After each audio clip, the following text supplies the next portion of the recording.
it's Trace from Purple Cats Quilting in Rimbey, Alberta, Canada, and I want to talk to you today about one of my favorite patterns. We've kitted up this pattern so many times. It's the Exploding Heart pattern, which is shown behind me in a new colorway that we've just designed in the last couple weeks using Tula Pink's Neon. We have done this up in so many different colorways. We have it's a timeless quilt, and it's a beautiful pattern, and I'm just going to show you a few tips and tricks that I use that might help you, give you some ideas on piecing, and especially with this pattern. So this pattern is Exploding Heart by Slice of Pie Quilts, Laura Pie. Amazing pattern. I just want to show you a couple things. So underneath the colored quilt, we did a black and white quilt about 2 years ago. We did a sew along during COVID, and we have kitted this up so many times. I'll post a picture in this video of the black and white quilt, but we did black and white with a touch of rainbow, and it is a really, really stunning quilt. So there's the binding, but I'm just going to show you, if you're using black and white or any fat quarter bundle out of your stash, like we all buy these beautiful fat quarter bundles, and we're going to make something, but we never know what we're going to make. You could take one of those beautiful fat quarter bundles. You need 4.25 yards of background fabric and then some binding fabric. You could take any fat quarter bundle and turn it into this beautiful Exploding Heart quilt. So if I was taking this fat quarter bundle, she's got two different versions there where you use like 3 colors, or you just make it scrappy. This one would make a great scrappy quilt. Now, I would probably take out the lighter colors if I was putting it against white. You could actually put this against black and keep your light colors in. The way we did the black and white quilt is we actually used value, and people don't really think about black and white as having value, but it truly does. So if I was going to divide it into 3 different colorways, which is what one of the directions is there, I would use light, medium, and dark value. So I'm going to just show you quick. I think actually this was cut just like that. So I'm going to just lay them out, and then I'm going to just show you the difference. So I'll go through and I'll pick the fabrics that I think are kind of like light value, and then I'll pick the ones that are medium, and I'll put them into piles, and that's how I'm going to sort and how I'm going to cut and build my blocks. So definitely anything with a really dark background, like our rainbows, would be the dark value in this quilt. That rainbow just adds just such a nice little touch to the kit. So we've got this. Okay, so I'm going to just hold up the lights, the mediums, and the dark. There's the light. You can see there's the medium, and this definitely would be the dark. And that's how we would lay out any kind of fat quarter bundle. You could use value instead of color, which is a really nice option to use things that you already have in your stash. Also, these stripes and the palms, as you can see in the background when we use the new Tula Pink Neon, really, really add a lot of showiness to the quilt. I'm just going to tuck this there. There's we used 4.25 meters of Fairy Flakes white. I'm just going to tuck that under. So with the new kit, oh, and there's the new kit that I did up in the Tula Pink Neon. I decided to try and stay close to the pattern cover, which is like a purple, a teal, and a pink. And that was pretty easy to do, and we decided to put it in the black background because I've already got one done in white background, and my friend Karen had done the dark background, and I just loved the difference. So what we did is we used the teal, the purple, and the pink. And one of the things I love to do when I'm quilting, to keep myself organized, because if you looked around here, it's in chaos. It's controlled chaos, my sewing room. But I love to keep my fabrics and my blocks in paper plates. So what I did is I pre-cut all of my fabrics in the size that it says on the pattern, and then I stack them in paper plates. And at the end of the day, or if I'm going somewhere and I have this all pre-cut, I can just put all these paper plates in a project bag, and they're all nice and organized, ready to sit down and sew at a retreat or something. So we have the black background. I've got all my there's 5 different fabrics in each colorway cut on my plates. Then I make a plate for each block.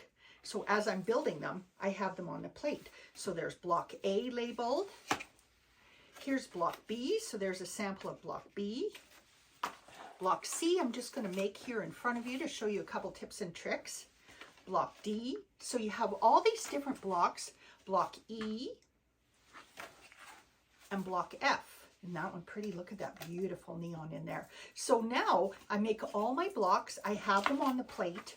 When I go to build the quilt, like we have in the background with all the different combinations of blocks, it makes it really easy because they're stacked in the plate. Then I went and put a few of them out on a table because there's a layout of the blocks in the pattern, but you really need to just focus on the type of block. I wouldn't get too worried about the color of the block. So of course we're going to need a block, I think this is block B, a block C or D there, because you want, it's going to be making this enclosed heart here. But otherwise, you can just have fun with it. You don't have to have a blue one here and a pink one here and a purple there. You might drive yourself crazy if you try and do that. So a couple things that I did that I just wanted to show you. I always use a plate. I'm going to make block C. And I like to press all my seams open, flat and open. And I just feel like they meet a little bit better in the middle, and I just like that. So that's just my preference. I'm going to show you how I do it. So when we're making a block C, which is going to be this block here with the color at the top and the bottom, you don't have to worry about, you have a little bit of room for error here because you square it down after, and I'm going to show you what that means. So we sew the two colors together, and then I'm going to press them open. I use my pressing bar. If I lay it over the pressing bar, the seam just rounds over and it makes it just so much easier to press. I love my pressing bar. I discovered one of these a couple years ago and I use it all the time. Then I take my iron and I press it open. So just a little mini travel iron on my wool mat, which is another tip that I find really, really ups your piecing game. This is Acorn Precision Piecing product in just a little plant mister that I bought at the dollar store. I just find that it gives a nice spray. I just touch that spray into the fabric and I press. Now we're working with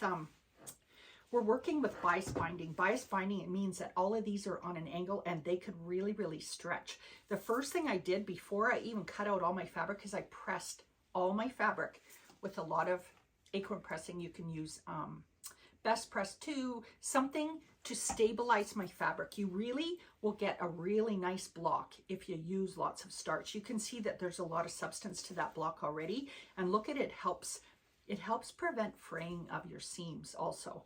So I have pressed it. I'm going to show you another one here. I pressed it over my pressing bar.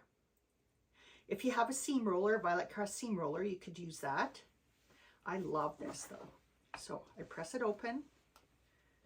Every step of the way I press, every step, every block, I spray a little bit of the pressing solution, the starch solution, and then I press it flat. And again, it just gives a nice, accurate block. You can see that it stops the fraying there. So then if I'm making block C, which is that one where it's the hourglass block, now I have to put two of these together.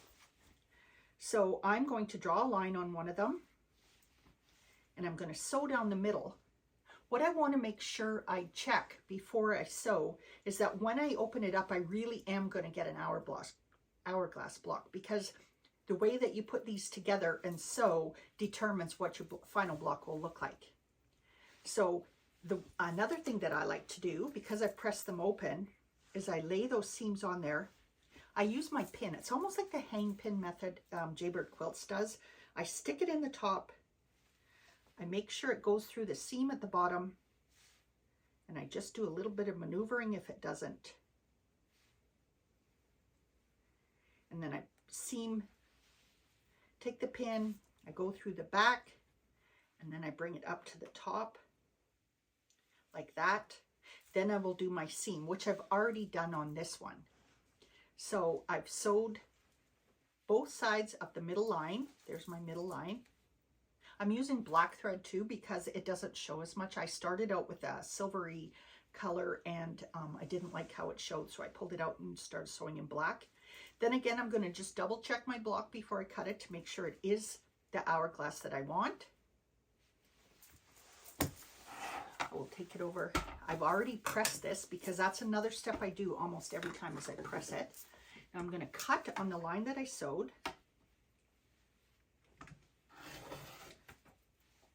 And then we're back to pressing it open. So we're almost to the final block. And this is how you create all the blocks. You're going to just love this. You're going to want to get a 4.5-inch square ruler for when you square it down. That'll make your life a lot easier if you have the exact ruler. These are blocks all finished at 4.5. So again, you can see that I am pressing it open. If you find that these seams are really big, you can use these easy press pens that have that precision piecing. You can run them along the seam. They actually help that middle, that center lie really nice and flat. Then again, I'm going to put a little bit of this pressing solution on. I'm going to press my square nice and flat again.